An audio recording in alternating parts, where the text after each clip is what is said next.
ইউক্রেনকে সমুদ্র থেকে বিচ্ছিন্ন করে দিবে রাশিয়া, বললেন পুতিন।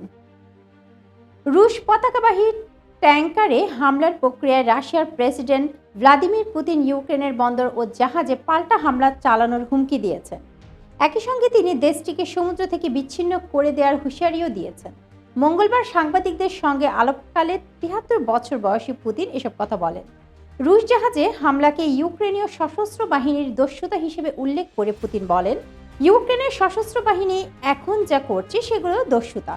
রাশিয়া প্রথমে ইউক্রেনের বন্দর এবং সেখানে আসা জাহাজে হামলা চালাবে। পুতিন দ্বিতীয় হুঁশিয়ারি দিয়ে বলেন, দ্বিতীয়ত, যদি এসব দস্যুতা চলতে থাকে আমরা সম্ভবত যাচাই করব।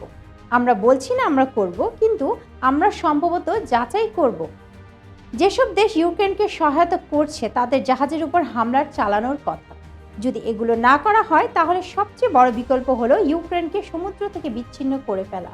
তখন দস্যুতা করা আর সম্ভব হবে না বলে হুমকি দেন তিনি আরও বলেন, আমি আশা করব ইউক্রেনের সামরিক নেতারা, তাদের রাজনৈতিক নেতৃবৃন্দ এবং যারা এসব হামলার পেছনে জড়িত আছে তারা ভাবতে এগুলো করে কোনো লাভ আছে কিনা। গত দুদিনে রাশিয়ার অন্তত ৩টি ট্যাঙ্কারে হামলা হয়েছে। সামুদ্রিক ড্রোন ব্যবহার করে এসব জাহাজ ক্ষতিগ্রস্ত করা হয়েছে বলে ইউক্রেনের গোয়েন্দা সংস্থার এক কর্মকর্তা জানিয়েছেন। এদিকে রাশিয়া ইউক্রেন যুদ্ধ বন্ধ ও শান্তি চুক্তি করতে মস্কোতে গিয়েছিলেন যুক্তরাষ্ট্রের প্রেসিডেন্ট ডোনাল্ড ট্রাম্পের বিশেষ দূত স্টিভ উইটকোভ এবং জেড ক্রুসনার।